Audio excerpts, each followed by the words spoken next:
Good morning everyone. Today we will discuss about the flowchart. Whatever algorithm we had discussed, today we will see the flowchart on behalf of that algorithm. Okay? जो भी हम लोगों ने algorithm develop किया है या जो भी एल्गोरिथम डिजाइन किया है, जो सिंपल हमारे पास एल्गोरिथम थे, like to find sum of two number, to find out average of two number, to find area of circle, to find area of triangle by using Heron's formula, interchanging or swapping of two numbers without using third variable or by using third variable. Today we will discuss flowchart on that. Okay? आज हम लोग उस पे flowchart, basic flowchart देखेंगे और जैसे ही ये flowchart हमारे जितने भी एल्गोरिथम मैंने कंप्लीट किए हैं उस पे कंप्लीट हो जाएंगे, उसके बाद हम लोग कंडीशनल algorithm पढ़ेंगे. We will focus on the conditional algorithm and again we will discuss about the conditional flowchart. So fine, get ready to learn about the flowchart. What is the meaning of flowchart, student? सबसे पहले हम लोग discuss करेंगे कि flowchart का मतलब क्या होता है. जैसे as I told you about the algorithm, the basic fundamental knowledge to solve any problem is called algorithm, or to solve any kind of logical or mathematical problem related to mathematical problem, that is called algorithm. Likewise, we have flowchart. The meaning of flowchart is that flowchart is a graphical representation of any programs. What is the meaning of flowchart? So flowchart is a graphical representation of any programs or any algorithm.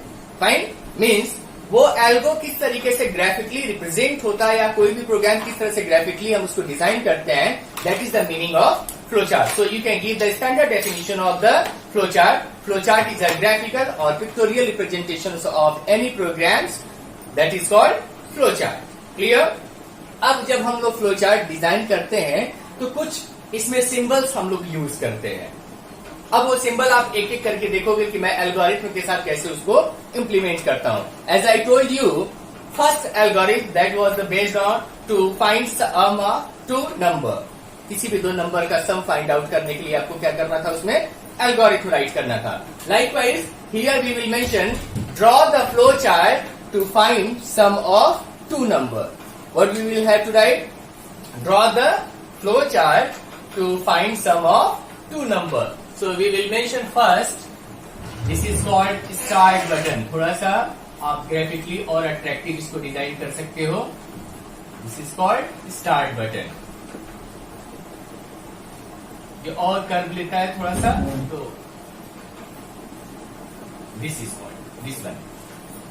This is called start button.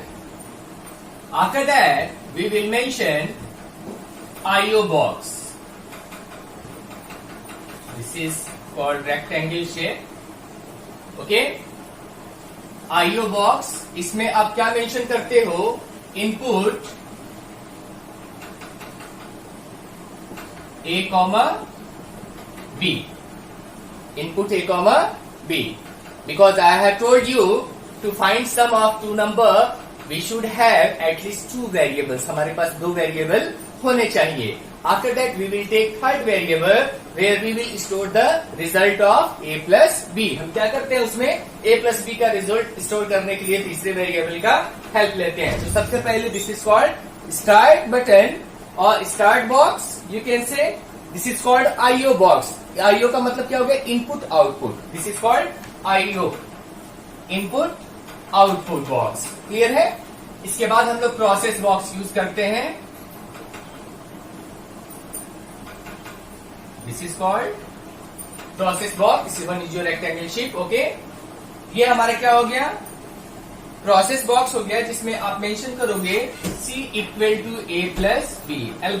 Flow chart में हम equal to symbol use करते हैं, जबकि algorithm में मैं इसके जगह पे एरो सिंबल का यूज कर रहा था. क्लियर है? तो एरो सिंबल जिस वेरिएबल के सामने आप इंडिकेट करते थे, इसका मतलब क्या हो रहा था कि जो रिजल्ट हो रहा है वो हमारा उस वेरिएबल में स्टोर हो रहा है. तो अभी हम क्या कर रहे हैं? C equal to A plus B. अब हमारा रिजल्ट किसके अंदर है? C के अंदर है.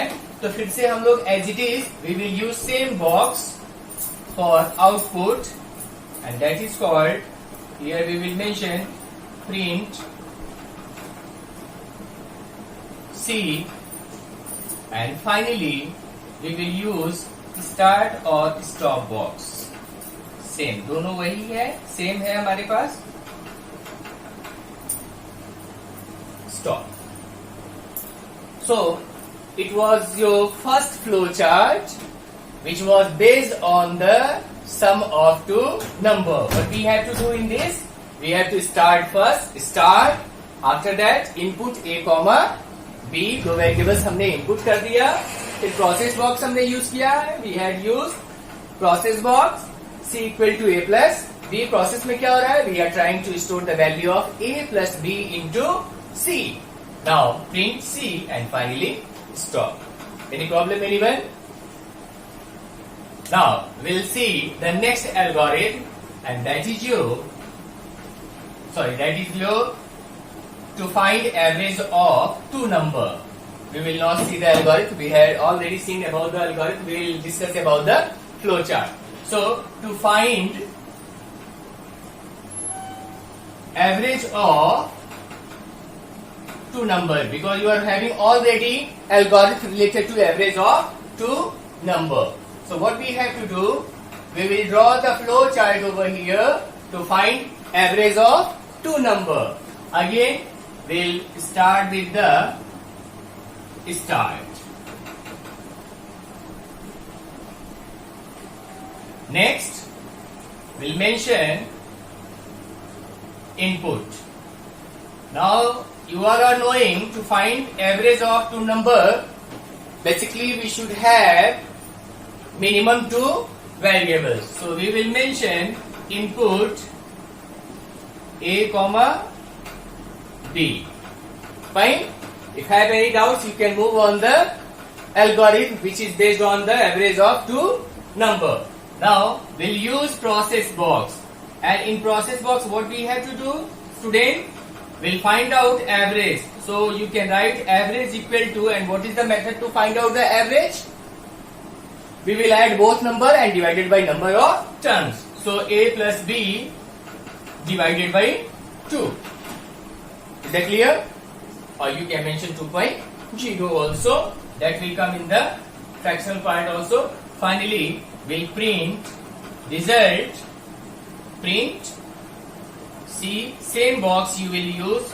Whatever box you are using for the input. Print average.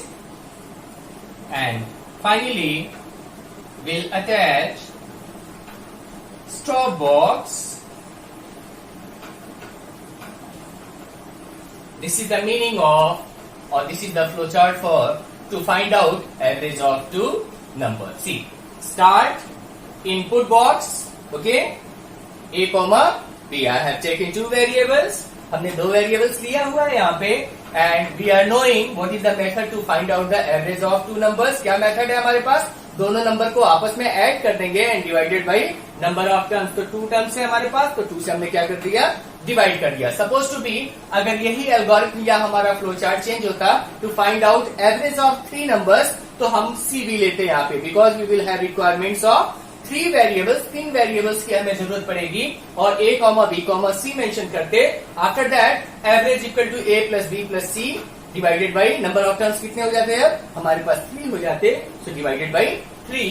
Finally हमारा रिजल्ट आता print ABG means average and stop. Any problem? Is that clear? Now we will discuss about the next flow chart. अभी हम लोग सब simple केवल we are discussing about the simple flow chart, means whatever I have discussed with you in algorithm, all these flow charts will be based on that. जितने भी flow chart अभी हम आपको बता रहे हैं यहाँ पे, जो भी फ्लो चार्ट हम लोग डिस्कस कर रहे हैं, ये सब फ्लो चार्ट हमारे जो पहले हम लोगों ने एल्गोरिथम पढ़ा है उसी के बिहाफ पे है.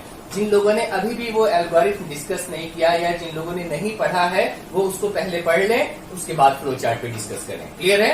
क्योंकि इसके बाद थोड़ा सा आपका जो क्वेश्चन होगा या जो एल्गोरिथम या फ्लो चार्ट होगा वो कॉम्प्लिकेटेड होता जाएगा, बिकॉज अब वो सब कंडीशनल होंगे. उसके बाद हम लूपिंग स्ट्रक्चर्स पढ़ाएंगे और जब ये दोनों पार्ट हमारा कंप्लीट हो जाएगा फिर फाइनली हम लोग जावा पे डिस्कस करेंगे. वो आपके लिए बहुत आसान हो जाएगा, बहुत इजी हो जाएगा. तीसरा जो हमने आपके साथ डिस्कस किया है algorithm, I think that is based on the to find area of circle. To find So what you will mention? Draw the flow chart to find area of circle. Is it clear? Area of circle. Now what we have formula to find the area of circle? Exactly pi r square. Clear है? So we'll start with the first button, that is your start. थोड़ा सा पढ़ाई पे concentrate करना शुरू कर दो सब लोग, इसको पढ़ो, ये very important topic.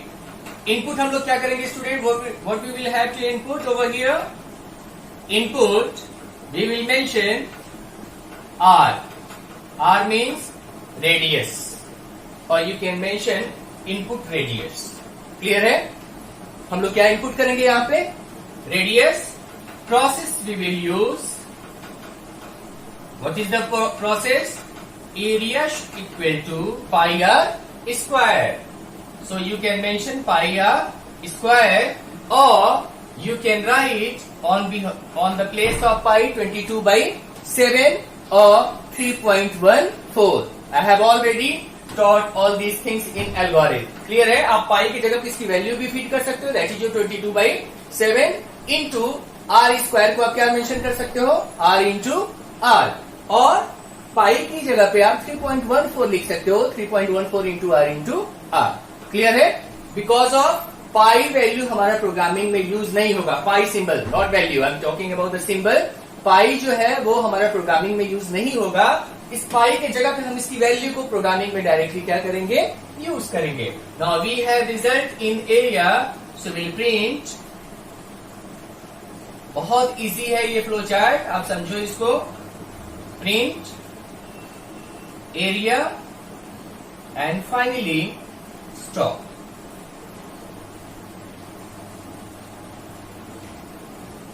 You will mention stop. So this is the flow chart about to find area of circle, where we have to enter first radius. सबसे पहले हमको क्या करना है?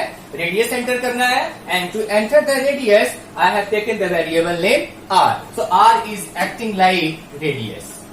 किसके तरह से काम कर रहा है? रेडियस की तरह से. जैसे ही हमने रेडियस एंटर किया, now we have formula to find out the area of circle. हमारे पास क्या फॉर्मूला है? Pi r square. तो जो भी वैल्यू होगी वो हमारी कैलकुलेट होकर किसमें स्टोर हो जाएगी? एरिया में. Finally we have print area and last stop. Is that clear? Will discuss about the next flow chart, that is about area of triangle, which was based on the Heron's formula. आप दूसरा method भी use कर सकते हो जो आप जानते हो already, to find out the area of circle. So it will be your fourth algorithm, that is your flow chart, that is based on to find area of triangle. Area of triangle. Clear? So as I told you about the area of triangle, about the Heron's formula, first we calculate semi-perimeter. We have already discussed in the algorithm. So the formula to calculate the semi-perimeter, we have formula s equal to a plus b plus c by 2, and in square root s into s minus a into s minus b into s minus c. Right? So how we will mention over here? We will start with the start box. Okay, start box. Input. Student, I am talking about the input. So as we know that in triangle, how many sides are there? 3 sides. So we mention input A, B, C. 3 sides है हमारे पास. A, B, C हमने क्या कर दिया? Input कर दिया. अब सबसे पहले हम लोग सेमी पेरीमीटर कैलकुलेट करेंगे, तो उसके लिए प्रोसेस बॉक्स यूज करेंगे, और प्रोसेस बॉक्स यहाँ पे यूज करके सबसे पहले हम एस कैलकुलेट कर लेंगे. तो एस कैलकुलेट करने का क्या तरीका हो जाएगा? S equal to A plus B plus C by 2. Any problem? It's very simple, हमने पहले भी इसको डिस्कस किया हुआ है. S equal to A plus B plus C by 2. Again we will use one process box, जहां पे हम लोग क्या करेंगे? इसका एरिया कैलकुलेट करेंगे. तो एरिया कैलकुलेट करने के लिए हमारे पास क्या है? एरिया इक्वल टू, यहाँ पे आप स्क्वायर रूट डिजाइन कर सकते हो. इसमें लिखोगे आप s into S minus A into S minus B into S minus C. Clear है? ये हमारा फॉर्मूला है और यहाँ पे अब हम लोग इसको प्रिंट करेंगे तो हमारा फाइनली रिजल्ट किसके अंदर है? एरिया के अंदर। So we will mention print area and last one stop. तो stop symbol you all are knowing. Okay, मेरे ड्राइंग पे मत जाना, कॉन्सेप्ट पे जाओ, लॉजिक पे जाओ, ठीक है? हाँ, drawing part will be okay. I don't think right now I have a good drawing part, but definitely आपके पास अच्छी ड्राइंग है, so आप स्टार्ट और स्टॉप का बटन डिजाइन करेंगे अच्छे से, या जो भी इसका बॉक्स है वो प्रॉपरली डिजाइन करेंगे। You will pay attention on the concept. Concept क्या है कि जब हम एरिया ऑफ ट्रायंगल की बात करते हैं तो यहाँ पे हमने रेजोनेंस फार्मूला यूज किया है और यहाँ पे हम 3 साइड्स को पहले रीड कर रहे हैं, ए कॉमा बी कॉमा सी को, और एस इक्वल टू सबसे पहले इसका हम सेमी पेरीमीटर कैलकुलेट कर रहे हैं। और सेमी पेरीमीटर कैलकुलेट करने का तरीका क्या है हमारे पास? What is the method? S equal to A plus B plus C by 2। Finally area हम कैलकुलेट करेंगे और एरिया के लिए क्या करते हैं? Square root s into s minus a into s minus b into s minus c. Finally print area and stop. Any doubt? Now we have last two algorithm, or you can say last two flowchart which will be based on the interchange of any two number or to swap any two number. So I am going to discuss about the fifth one, that is to interchange or in swap. Both are same. To interchange any two number. Any two number means draw the flow chart to interchange any two number. अब आपको क्या करना है?